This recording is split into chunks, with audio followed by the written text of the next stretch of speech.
Dossier Universidades. La universidad y las profesiones. A la universidad se le atribuyen muchas responsabilidades: investigar, formar, construir ciudadanía y desarrollar innovaciones, tanto tecnológicas como sociales. En pocas palabras, ser un faro de inteligencia para las naciones. Desde sus orígenes, la universidad, asumida como comunidad de profesores y académicos, sostuvo que su tarea básica era la formación de profesionales y su legitimación vía el otorgamiento de títulos.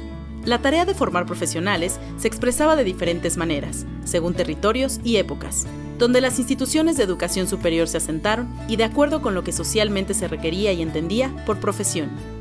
Conforme a la particularidad de cada profesión y de acuerdo con las prácticas y saberes presentes en cada sociedad, destacaban aspectos que se consideraban esenciales para el quehacer profesional, prevaleciendo lo conceptual o técnico, los aprendizajes artesanales o el desarrollo de destrezas y habilidades.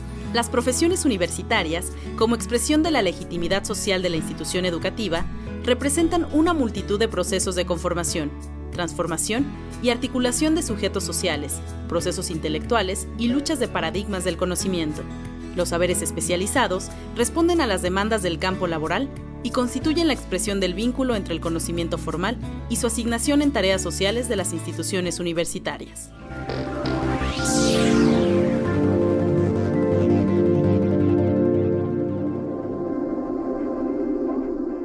¿Qué tal? ¿Cómo les va? Estamos de nuevo en Mirador Universitario y hoy tenemos una conversación muy interesante con el doctor Axel Didrikson.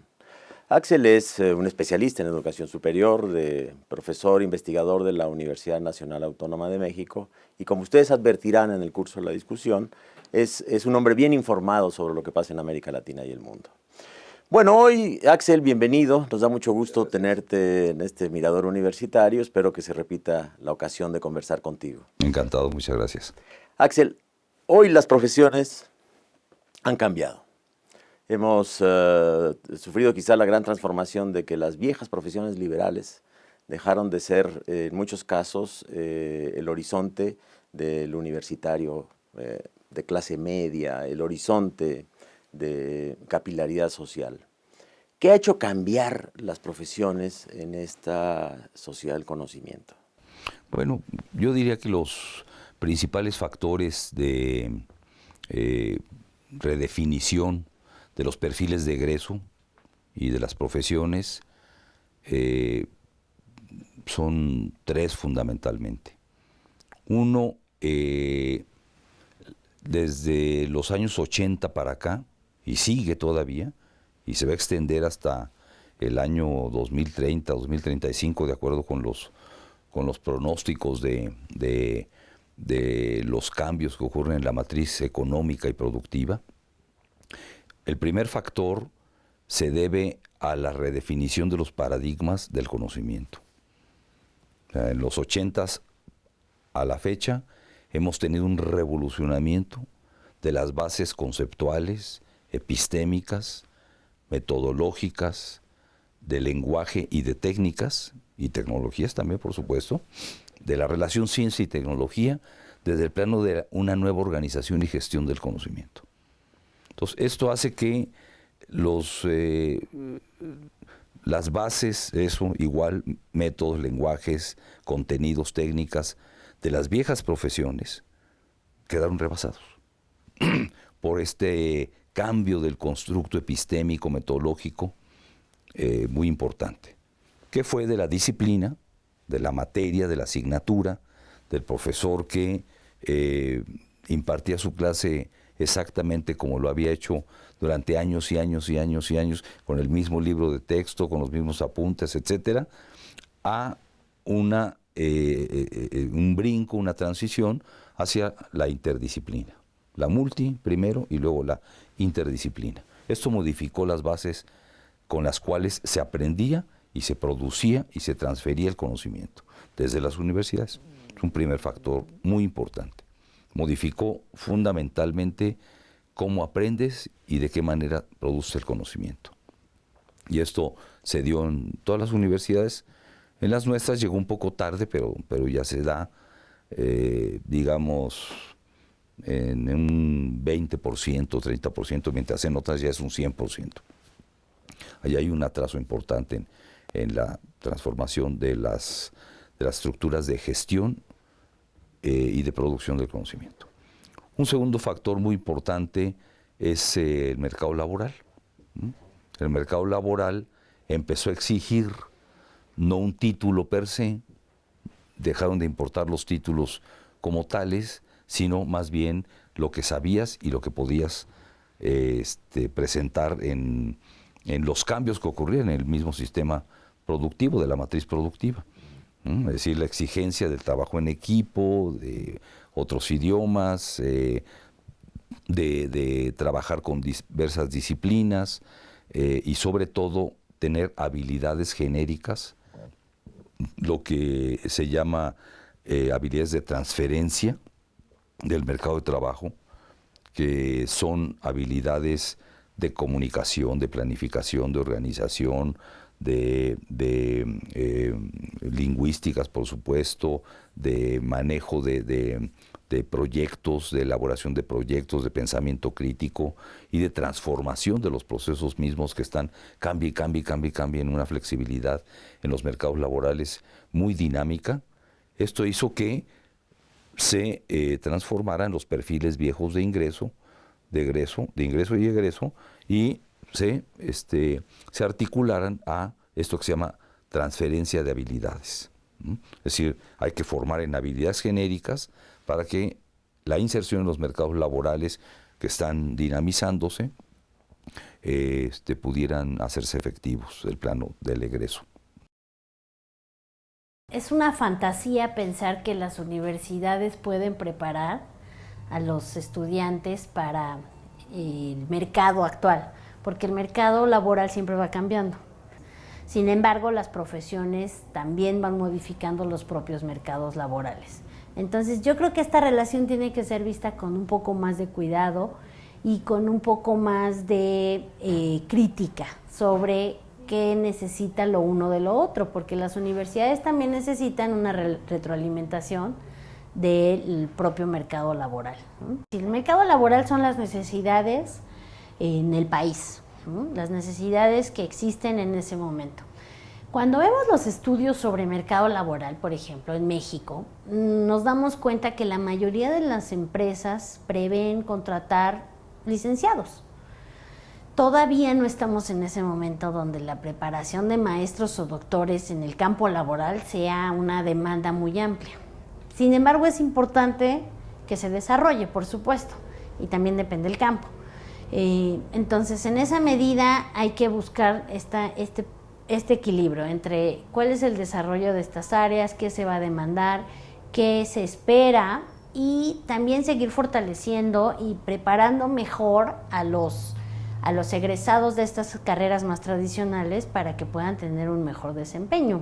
En este tema de cómo empatar los intereses y cuáles son las necesidades, una de las cosas que la investigación en el tema ha detectado con más ahínco es que muchas de las cosas que las empresas a veces necesitan pasan por temas de actitud o temas de una disciplina de trabajo o temas de cómo se enfrentan ciertas situaciones o trabajo en equipo, por ejemplo, que no son necesariamente temas técnicos, sino son más cómo se enseñan este tipo de actitudes y este tipo de formas de trabajo en los distintos campos de conocimiento. A veces las empresas, las industrias valoran más eso que el conocimiento técnico en sí, porque saben que eventualmente el conocimiento técnico se va adquiriendo, sobre todo si es muy especializado. Yo creo que las universidades tienen que poner atención en esto y poner más énfasis en estos temas en los jóvenes que están formando en sus aulas, más que tratar de perseguir el asunto de los contenidos y de las técnicas y de los software y de cosas muy específicas. Es cómo fortalecer estos elementos que a la larga los empleadores valoran muchísimo más. Creo que esa parte nos falta mucho trabajarla en la región. Y quizá un tercer factor muy importante es la redefinición de de los espacios respecto de los cuales se produce el conocimiento. Dejó de ser el aula.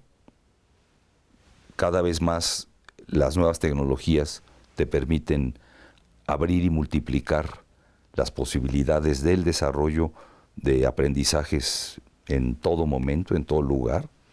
Puedes estar en lo más alto de una sierra o en la propia universidad y usar el mismo instrumento de la misma manera para captar, generar información, etcétera. Y ahora que estamos entrando en lo que se llama el Big Data, ¿no? El macrodato, las capacidades de uso y manejo de la información son extraordinarias.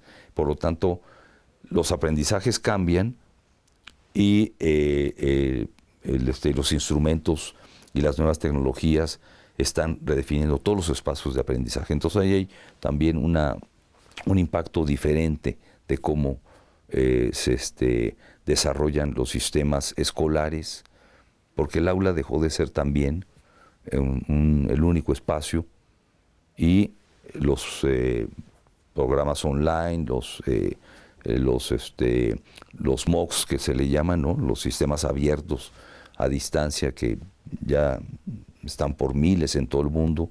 Uno puede hacer cursos de todo tipo, incluso acreditados. Y esto redefinió la manera como se organiza y se participa.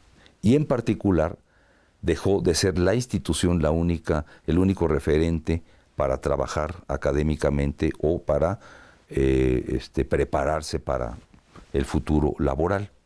Y ahora son las redes. Claro. Las redes son los nuevos espacios a través de los cuales no solamente te insertas en el plano de adquisición de conocimientos distintos, ¿no? Porque se trabajan de forma colectiva, sino también en el mercado laboral.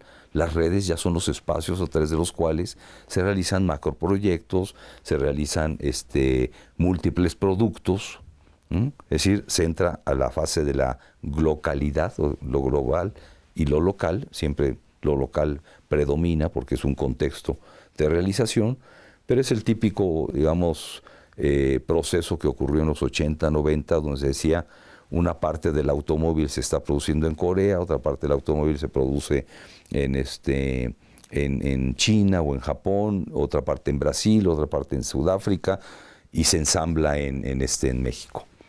Te llegan las partes y aquí el proceso de ensamblaje manufacturero se hace y se realiza, pero ya son componentes de distintos países. Lo mismo un libro, ¿no?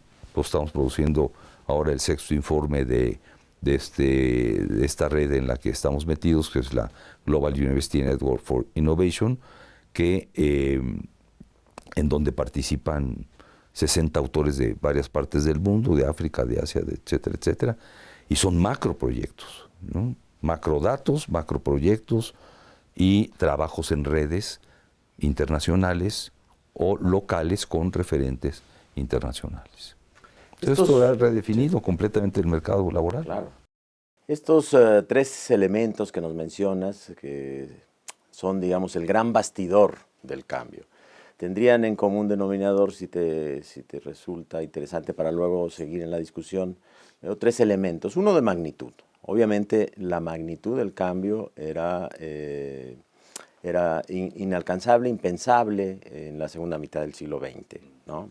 Cuando todavía teníamos un sistema de educación, digamos, harto convencional.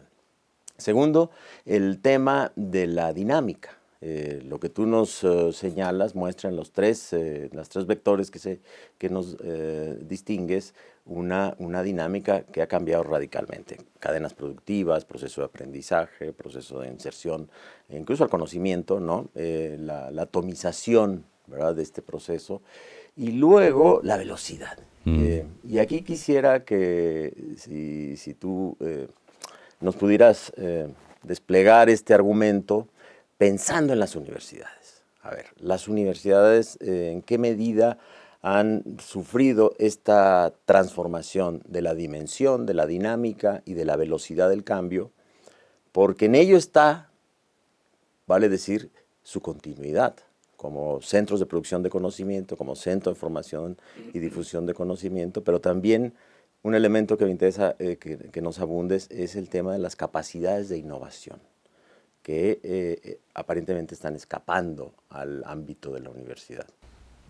Sí, bueno, teníamos velocidades distintas, todavía las seguimos teniendo, pero ahora nos estamos acercando más a este escenario que se está presentando en donde los modelos tradicionales de universidades, que era el humboldtiano, el anglosajón y el napoleónico, ¿no? El napoleónico se caracterizaba por ser el Estado quien garantizaba los procesos formativos y la profesión y la práctica profesional. ¿No? Es el modelo típico de nuestras universidades. El anglosajón, en donde es el mercado el que garantiza la práctica profesional y el que la certifica. Las universidades forman, dan el título, pero es el mercado el que lo valida y lo refrenda cada temporalidad, etcétera. Y hay un predominio del mercado sobre la propia formación de las universidades. Por eso el tema de la autonomía para nosotros es muy fuerte, por la relación con el Estado. Y en las anglosajonas es mucho menos importante, es más bien el tema de la libertad académica, ¿no? El principio del gran profesor que domina la materia, lo que se ejerce en su organización, y no tanto el principio de la autonomía institucional como el cogobierno.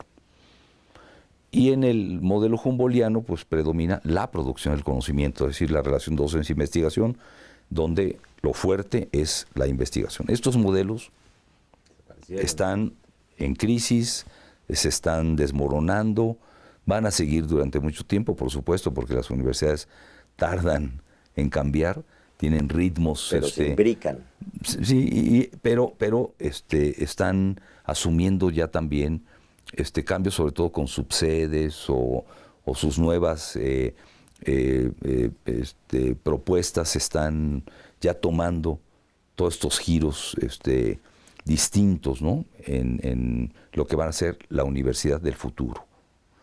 Algunos le llaman la universidad de clase mundial, ¿no? de World Class University, como está ocurriendo en los países del Pacífico Asiático, ¿no? China está haciendo cientos de universidades de clase mundial, Singapur, Corea, el mismo Japón, China, Singapur. Y en Europa, sobre todo la avanzada en estos cambios la tiene Francia, Alemania e Inglaterra. Y en América Latina nos tardamos en este tipo de modificaciones sustanciales porque son modelos de universidad ya distintos, son modelos internacionales donde predomina el bilingüismo, particularmente el idioma nativo con el inglés.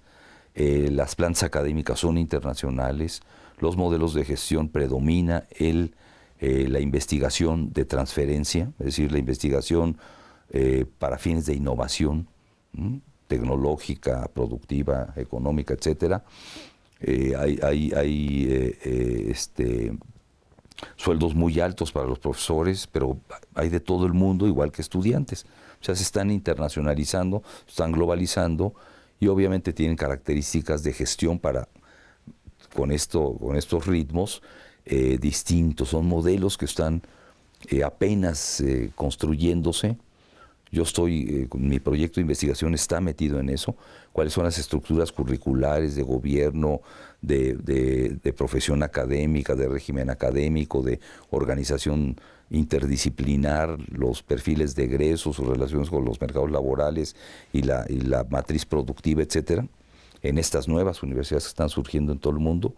Y en América Latina, a partir del siglo, del año 2000 sobre todo, 2010, entre 2000 y 2010, empezaron a surgir nuevas universidades ya también pescándole el ritmo de que se tenía que superar los modelos tradicionales como el que tenemos en la UNAM y empezar a trabajar otras sedes, subsedes o universidades enteras. Hay 9 universidades que están en desarrollo en el Gran Buenos Aires, en Argentina, en 2 o 3 provincias. Hay 7 nuevas en Paraguay, sobre todo de tipo científico-tecnológico y más bien tecnológico intermedio, vinculado también a ciertos procesos productivos de este nivel. En el propio Uruguay, donde había el predominio casi único de la Universidad de la República, que definía los títulos y los grados y era casi una subsecretaría de educación superior, ahora tiene ya una diversificación mayor también con la creación de nuevas universidades de tipo politécnico o tecnológico o científico-tecnológico. Hay 3 en Bolivia nuevas, recientes también de este siglo, que cubren los 3 grupos étnicos mayoritarios de ese país, ¿no? Con su universidad, y ahí el principio es más bien la interculturalidad, son modelos multi e interculturales. En Ecuador se están creando 4 universidades, una de ciencia y tecnología, otra de desarrollo con sustentabilidad que está en la selva amazónica, otra de cultura y artes, y una donde yo estoy muy involucrado, que es la Universidad Nacional de Educación. Son universidades emblemáticas nacionales y están puestas en la punta de la transformación del sistema educativo superior, no son cualquier cosa. Igual en Colombia y toda una red de nuevas universidades de oferta de educación superior en los lugares donde nunca había habido educación superior. En Brasil se están creando 18 universidades, algunas muy específicas de innovación evidente, como la UNILA, ¿no? La Universidad para la Integración Latinoamericana, que tiene estudiantes, 50% de estudiantes latinoamericanos, 50% de estudiantes brasileños, y su idioma es bilingüe, es portugués, español, y entre ellos se hablan en inglés, es decir, su formación es trilingüe, y las carreras todas son nuevas, son innovadoras, muy relacionadas con el contexto de su aplicación, todas están en red, trabajan con procesos de internacionalización también muy fuerte, en fin,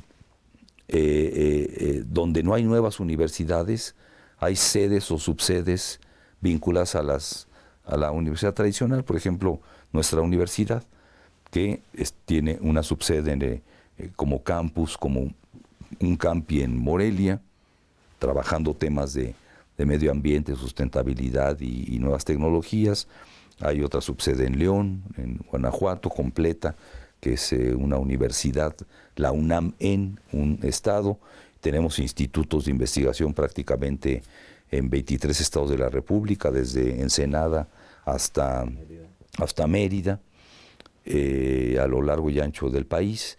Igual pasa con la Universidad Veracruzana, con la Universidad de Nuevo León, con la Universidad de Nicolaita, con las universidades grandes públicas que se les complicó al interior hacer modificaciones curriculares o de conocimiento de frontera, y entonces la salida más racional, más lógica, fue crear un instituto de nanotecnología, de genómica, de alimentos, de mecatrónica, sí, etcétera, pegadas a las viejas facultades, pero con estructuras distintas y con perfiles obviamente también distintos. Entonces, el mundo nos lleva una delantera de 30 a 40 años, por supuesto, en términos de la producción de un conocimiento nuevo que domina, que paradigmáticamente lo define desde el plano de sus estructuras conceptuales, teóricas, formativas y de empleo. Pero ahí vamos, lento, un poco atrasadito, pero yo espero que estos saltos de calidad nos permitan meternos a la producción de un conocimiento situado, que no se puede competir, ahí no tenemos competencia, porque es un conocimiento tácito vinculado a nuestros problemas, que no tienen ni los chinos, ni los alemanes, ni los norteamericanos, y nosotros sí.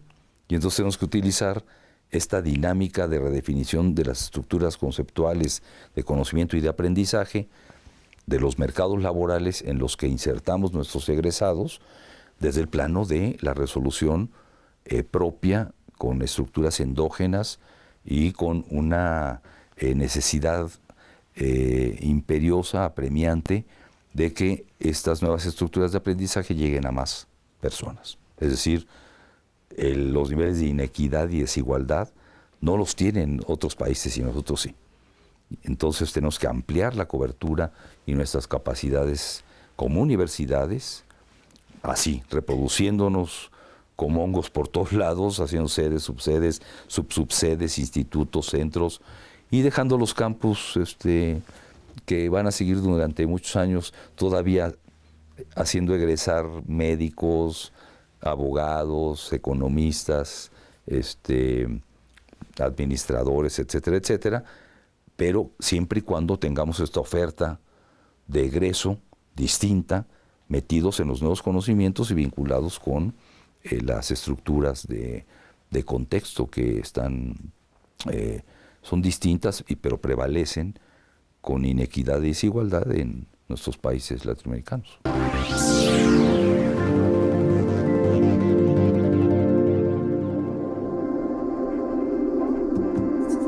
En agradecimiento a su preferencia, Dossier Universidades le obsequia un paquete de publicaciones sobre temas de educación superior, cortesía de la UDUAL, a las 10 primeras personas en llamar a los números del estudio de Mirador Universitario 5622-8728, 5622-8720 y 5622-8718 o al correo electrónico mirador@coaed.unam.mx.